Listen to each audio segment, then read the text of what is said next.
Congressman, obviously you announced last week. Just in a nutshell, tell me why you want to run. We cannot wait another 6 years for new leadership. We need new leadership in our party. I think we need new leadership in our country. And as someone who has never been afraid to challenge the status quo, including in my own party when I think we need to change, I'm ready for this new challenge.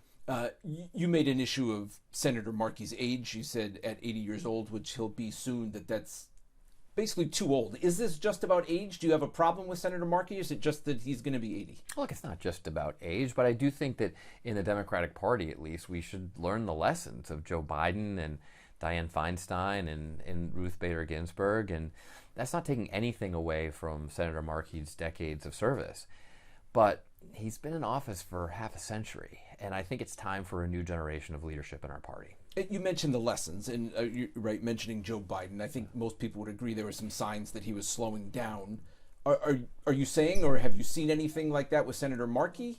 No, it doesn't look, seem that way. No, and I'm not going to say anything about it. Look, I think he's very energetic and everything, but this is about the future, right? This is about the fact that at the end of this next term, if he's reelected, he'll be 86 years old, and I'm just not sure that's investing in the future of our party. I think one of the other problems with Democrats is that everyone knows we're opposed to Trump. And look, personally, I think we should be fighting Trump even harder. But we also have to have a forward-looking agenda. You know, how are we going to lead the party in the country into the future? How are we going to deal with the challenge of AI? How are we going to deal with economic development? Trump's got his terrorist plan. You know, what's our plan? You know, how are we going to fix the immigration system? These are all questions that Americans are asking of Democrats right now.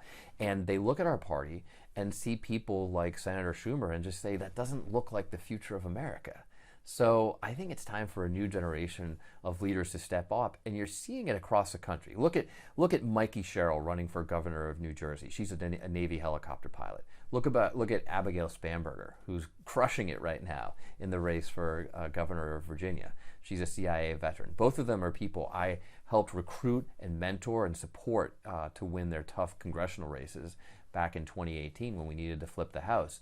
And those are the kind of leaders that I think can take us forward. Well, and you mentioned, though, that the Democratic playbook is old and you're not doing the right thing and you're saying you got to fight Trump harder. In your mind, though, what does that look like? Apart from people criticizing him and going on social media and being outspoken, what should the new playbook be versus the old playbook? How in your mind, do you be the resistance? Yeah, it's a good question. I mean, so one thing is just being unafraid to take tough and principled votes. And an example is that I did not support the Charlie Kirk resolution, even though a lot of people in Democratic leadership encouraged me to, in fact, they tried to twist my arm to get me to vote for this thing because they just said, let's let this go away.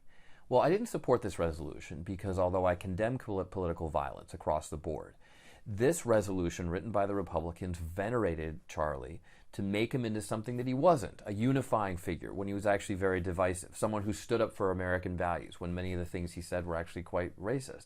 And I'm just not willing to compromise on things like that, to just go along, to get along in Congress these days. I think we have to stand on principle, and we have to show the American people that we are ready to lead. Apart from that, that may play into your next answer, right? You mentioned that Senator Markey has been in Washington for nearly 50 years now. You've been there for 10. So, you know, people would say, okay, you've been in Congress for a little while now, too. What are you doing, I guess apart from the Kirk vote, but what are you doing in Congress that you don't think he is doing to fight Trump? Look, Senator Markey and I share progressive values, but I'm also focused on actually getting things done. Because it's one thing to get the right headline or the right press release. It's another to actually get legislation passed. You know, when he was running the last time, he said, elect me and I will get the Green New Deal passed. Well, the Green New Deal is not passed. It actually has fewer co-sponsors today than it did before. Whereas I've actually been getting things done even in Republican-led Washington. So one of my proudest accomplishments is the 988 National Mental Health Hotline. I teamed up with a veteran across the aisle, Chris Stewart of Utah, Air Force vet, and we fought long and hard to get this legislation passed that is reaching millions of Americans every month and has already saved several million lives. And we got that passed under the first term of Trump. So it shows that you still can get things done in Washington if you focus on actually delivering for the American people. Not just standing on principle, but actually delivering. So do you think are you saying you'd essentially push harder for these things that you and Senator Markey agree on, like climate stuff, assault weapons ban? That's stuff right. like that? That's right. In fact, I mean, you brought up guns. This is an example of something we didn't get past. We made a lot of forward progress on banning bump stocks, which was one of the devices used to perpetrate that horrific shooting in Las Vegas several years ago. And again, I worked to get probably the single most bipartisan piece of gun legislation ever proposed in Congress in the last 20 years, just in terms of the number of co-sponsors that we garnered. I don't remember the exact statistics, but it was certainly way up there. And again, that takes hard work. Being willing to actually talk to people across the aisle, being willing to bring together Democrats from different parts of the country to get things done. There's another piece of this too, though, which is that I don't think it's enough just to get elected in blue Massachusetts and be a Democrat here. We ought to be helping Democrats across the country. And I set up the organization Serve America to actually help flip seats from red to blue. And we've done that in about 24 elections successfully all across America. We were a huge part of taking back the House in 2018, the last time that Trump was in the White House and Republicans controlled the House and the Senate. So I'm interested in investing in the future of the Democratic Party so that we can actually win elections across the country and restore us to power. Do you think at all, picking a fight against a senior venerated senator from your own party hurts the party in that sense? Not right now. Oh no, we urgently need this debate about the future of our party. We can see that the status quo is not working. The old playbook has gotten us a second term of Donald Trump, who's hurting a lot of people across Massachusetts, all across America. So actually, I think that the debate that we are going to have in this primary about the future of our party, are we going to stick to the status quo, or are we going to pass the torch to a new generation of leaders? I think we urgently need to have that debate. And I hear it from Democrats all across the country. I hear it from people who are focused on the seats we need to flip to win the midterms, saying if we don't figure this out, if we don't lay out a vision for the future of our party, it's going to be harder for us to win these seats all across America. You mentioned working with Republicans on certain issues, but in your mind, when you're talking about not using the old playbook, most people, or I guess in my mind, I'm thinking like we're going to push harder against Republicans. Does that just lead to a more divided Congress, a more divided nation? Yeah, it's a good question, but you can do both things. You can stand up much harder to Trump, and I think we need to fight Trump even harder than we are, but also find places to work across the aisle when you can find Republicans who can work with. Like I work with a lot of Republican veterans to get things done, like passing the National Mental Health Hotline. I worked with a veteran from Utah, a Republican Air Force vet, to get that legislation passed, even under the first Trump administration. And he was someone you could work with. There are other people, some people ask me like, well, Seth, how are you going to work with someone like Ted Cruz? The answer to that is quite simple. I don't. He's not worth my time. He's too partisan. He's too polarizing. He's frankly a completely unprincipled senator. And so I'm not going to work with him. But you got to find people you can work with, because this is not just about grabbing headlines. It's not just about taking the right position on climate, for example, or on energy. It's about actually delivering for the people of Massachusetts, getting us to our carbon targets and reducing people's electricity bills. I mean, how many people are happy with their electricity bills these days?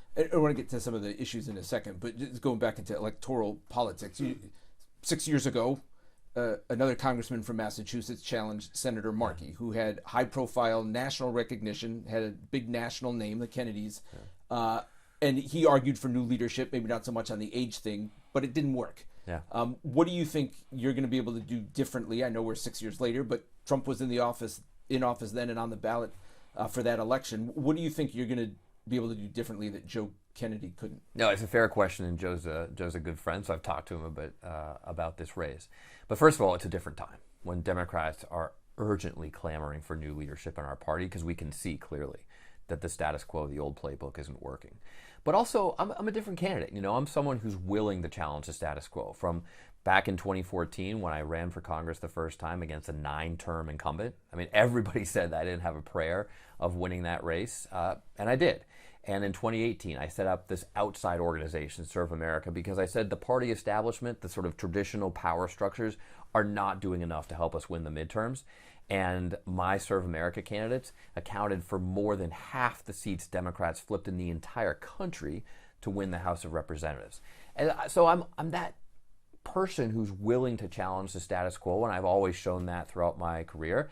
I admit that's not always popular, you know. I think someone who's willing to go against the grain in the party is not always a popular position, but right now I think it's needed. Well, you made waves a year ago after the presidential election when you brought up transgender high school athletes and, you know, worrying that your daughters could get run over in a game. Do you still feel that way? Do you believe transgender athletes should not be participating in girls' high school sports? I believe we should have that debate. And the problem I was pointing out is that in the Democratic Party, we don't seem to be willing to take on issues like this. Now, do you believe they shouldn't be there? I know there's the debate, and you mentioned, here's my point, okay? I understand that some people were hurt by my comments. I acknowledge that, right? But if we don't take on this issue and say, let's have a policy here. I mean, the Olympics has a policy. Like, we should have a proposal here. Then the only people who will control this debate are the Republicans. And they will advance a hateful agenda that's completely anti-trans, anti-anyone who's sort of different. And that's exactly what we've seen happen in Congress this year. And that's why I've voted against the Republican bills to do exactly what you're talking about, because they're too extreme. In fact, my voting record on trans issues is 100%. And you know, I've had a lot of conversations with people in the community who want to have this debate. I think there should be reasonable restrictions on, you know, trans participation in sports in the same way that we have them in the Olympics, right? But we also need to be absolutely clear. You should not be fired for who you are. You should not be refused health care for who you are. And that's what the Republicans are trying to do right now. And a part of that is because too many Democrats are afraid to even have this discussion about these issues. They feel like it's a third rail and we can't touch it. So I don't know exactly what the right answer is, but let's have that debate. Do you think that the Democratic Party is too woke, that Trump won on that in part last year over trans issues, over immigration? Well, I guess trans issues. He had that commercial, you know, there for them and they were for you. You can't argue with the fact that the commercial was successful, but here's what I hear from voters when I'm out there. They're listening, and I hear this from a lot of Democrats too, is that people feel the Democratic Party is just out of touch, and we spend way too much preaching down to people rather than listening. You know, my job in Washington, whether as a congressman or perhaps in the future as a senator, if I'm able to win this race, is to work for everyone here. My job is to work for the people of Massachusetts, not the other way around, to represent their interests in Washington. And I think people have this impression of Democrats that, you know, we're like, well, if you don't agree with us 100%, you know, litmus test, all these issues, checked all these boxes, then you're not only wrong, you're a bad person. And if that's your attitude as a political party, we're never going to win. We're never going to build a winning coalition. We're never going to be a majority party. So I think it's actually important to have a debate within the party and some people you disagree with and welcome them into our tent. And then, you know what? We might change some minds. We might bring people along. But we do way too much preaching and not enough listening, and I think that's why we lost the election. Can you strike that balance where you protect trans 100%. rights and other people's rights? Well, I guess, you know, there's probably a wing of the party that says you can't. Like, you're either all in or you're not. And they want to move the party in that direction, a more progressive direction, and then you have Trump and Republicans calling everybody communists. And I'm all stuff like that. I'm all for that debate, but don't just shut it down. Don't try to cancel people who disagree with you, rather than being willing to engage in that debate. I mean, the first trans member of Congress, Sarah McBride, is someone who is actually engaging this debate, and a lot of people really respect her for saying, you know, let's be real about these issues, let's have this discussion. And she's also catching a lot of flack from people in her own community who are saying that she's not, you know, strident enough on these principles. So it's okay to have this discussion. And it's not just about this, it's about immigration, for example. You know, too many Democrats just said, oh, there's not a problem at the border, let's just ignore it. You know, this is just Republicans weaponizing the issue. Well, now look what that's got us. You know, our position on immigration under the Biden administration was probably the number one issue, the number one reason why a lot of people said the Democrats have just gone too far and they voted for Trump. And now we've got people getting rounded up off the streets with masked agents because they write things in the newspaper that Trump disagrees with. I mean, there's nothing more un-American and despicable than that. That's not a democracy. You know, that's like 1930s Germany. And it's happening in part because we didn't come to the table with a more reasonable approach to immigration. So do you think the Republicans in a way had the right answer to start on immigration and have now just no, they've never run wild with it? I don't think they've ever had the right answer, but I think they've been willing to address these issues. And I remember going to a colleague in Congress and saying, she was actually running for a position on Democratic messaging to sort of say, okay, set the message for the party. And I said, what do you think about immigration? What do you think our message should be? She said, we don't want to touch that. We shouldn't talk about immigration because, the Republicans are just too extreme on it. And that's just the wrong attitude. We've got to be willing to take on the tough issues that Americans care about and be more focused on solving problems than just worried about offending people. You mentioned veterans like yourself and helping them get into office. I'm guessing you've been keeping track of what's going on a little north of here in Maine. Yes. With Graham Plattner. What do you think about how he's handled it as a veteran yourself? And he got a tattoo when he was in the service. What do you think about how he's handled that and how that's shaping up in Maine? I think the way he's handling it, which is honest, transparent, and actually taking responsibility for his actions, including his mistakes, is what we need more of in politics, right? He got a tattoo that he probably shouldn't have gotten. And it took 18 years. I mean, he had this tattoo for a long time, but now that he's in a Senate race, people call him out on it. And guess what he did? He covered it up. He went on camera and explained what happened and why he made that decision and what he's done to fix it. And too often in Washington, especially from the Trump administration, you see the exact opposite, where people don't take responsibility for their mistakes, where they don't own, being human.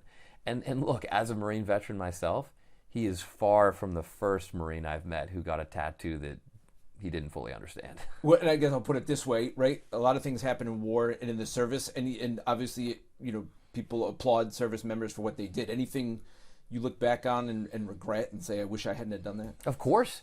There are things I did last week that I regret. I mean, we all make mistakes in life, but the question is, will you take ownership of those mistakes? Will you take responsibility and say, you know what, I'm gonna own this and I'm gonna do better? And I think that's what Graham's doing. And you don't think, I know there's some Reddit things that came up too about things he said that might be racist and those are mistakes as well. Do you think he should get out or keep fighting against Janet Mills? I think he should keep fighting. I think we need primaries. I think we need to have a debate in the Democratic Party about our future.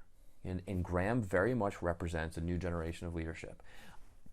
It's up to the voters of Maine whether they want him or not. It's not up to me. This is a voter of Maine question, right? But I think it's healthy for voters in Maine to have that choice. All right, let's get to some issues.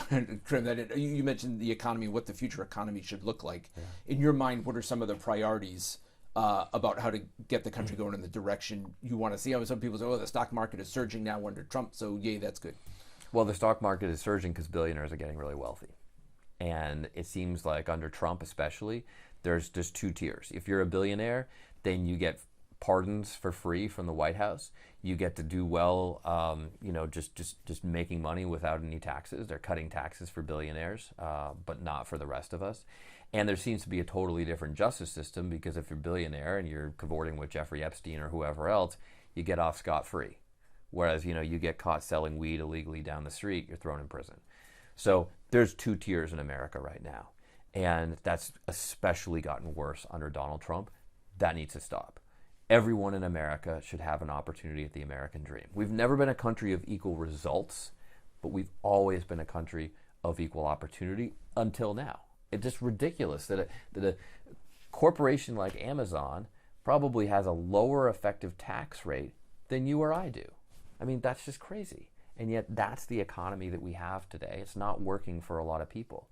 One of the things I'm really excited about down here in New Bedford and Fall River, Middleborough, other communities that I'm visiting today, is to listen to people on the ground, hardworking Americans, and say, what can we do better in Washington to support you, to make housing more affordable, to make it faster to get around Massachusetts because traffic is atrocious, to actually embrace the new technologies that are coming online and displacing a lot of jobs. Like, people are legitimately concerned about AI. And I don't think they look at, Senator Schumer and the current old guard in the United States Senate and say, they're going to chart a path forward. They're going to make sure that me and my kids succeed in an economy with AI. But we need to do that. We need to show how you can still hold on to a job, how AI can help you, not just put you out of work. That's an example of the kind of economic vision that I think we need for the future. So do you think there needs to be guardrails on AI and I do. point it in the right direction? Yeah, I do, and I've been working on this in Congress. I think that we need to have guardrails on AI, frankly, like we should have had for a long time on social media. I got 2 little girls at home. I'm not looking forward to them being teenagers because we've seen the effect of social media on teenage mental health, especially teenage girls. And frankly, Congress has totally dropped the ball in regulation. We've just let it up to the Facebooks and Mark Zuckerbergs of the world, and they have not come through for our kids. And I think we need to do the same for AI. You're a proponent of rail, right? You think Yes. that's the way to go? Whether they tried for decades here and they finally got it, and how's that working? I'm not really sure.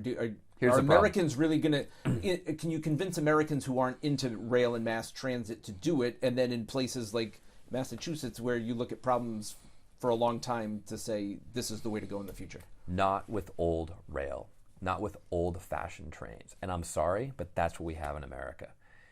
Phil Eng is doing a great job to turn around the T, and I'm very proud of him, and I work very closely with him in the administration. But just being so excited that the Red Line finally runs the same speed that it did in 1950, that's not good enough, folks. We should be investing in high-speed rail like the rest of the country. It should not take an hour and a half to get from New Bedford to South Station. You should be there in 30 minutes. It should not take 2 hours, which is the current proposal for West-East Rail, to get from Boston to Springfield. Morocco has built high-speed rail over the same distance as Boston to Springfield.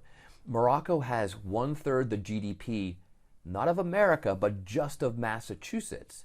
So if Morocco can figure out how to do high-speed rail, we should too. And by the way, if we had that, you'd be able to live in Springfield, get to work in 40 minutes, which is faster than it takes to commute to Boston from Salem, where I live today, and back in time for dinner. That's what the rest of the world has. This is not futuristic stuff. This is present day in the rest of the world. So when I talk about investing in rail, I'm not talking about old-fashioned rail like we have in Massachusetts today. I'm talking about the kind of high-speed rail they have in the rest of the world. And it would make it faster than driving to get around Massachusetts, faster than driving to get from New Bedford or Fall River or other places in this part of the state up to the city. That's what we need, not this old-fashioned stuff. Just healthcare, I know, is a sticking point in the shutdown. What do you see for the future of healthcare? Do you just want Obamacare to continue as is? And do you think the Democratic Party is right to stick with that mandate and the subsidies over the government shutdown? Look, we're right because it's going to help all Americans. And that's why you see even Republicans like Marjorie Taylor Greene, about the biggest Trump supporter you can get, saying, oh my God, I can't, my own family can't afford health care if we follow the Republican plan here. So she's telling fellow Republicans, end this shutdown, agree to the subsidies that Democrats want, because all of us, red states and blue states, need that help with our health care. But let me just start, in terms of my health care policy, with a fundamental statement. Health care is a human right. That's not up for debate. Like, if you don't make enough money, if you don't make as much money as the next guy, you shouldn't not have access to the same health care. And so Obamacare, the Affordable Care Act, has taken us a big step in the right direction. But of course it can be better. There are still Americans who can't afford health care today. Because of the Republican shutdown, a lot of Medicare Advantage programs that are really important for seniors are cutting out doctors and raising costs right during open enrollment season, when a lot of seniors are trying to make these decisions about the future of their health care. That's unacceptable. You shouldn't have to work a lifetime in America to earn a good retirement and then not be able to afford health care. So we got a lot of work to do. Do you see how this shutdown is going to end in any way anytime soon? Candidly, the shutdown is going to end when Donald Trump decides it's going to end, because all the Republicans are just listening to what he does. They just listen to what he does. They follow his every whim. And at some point, he's going to get up on the other side of the bed and just say, let's make a deal. Let's make a deal that's not just good for Democrats, not just good for blue states, but good for everybody in America who just wants to be able to afford their health care. Okay. Thanks, Congressman. Hey, thanks for having me.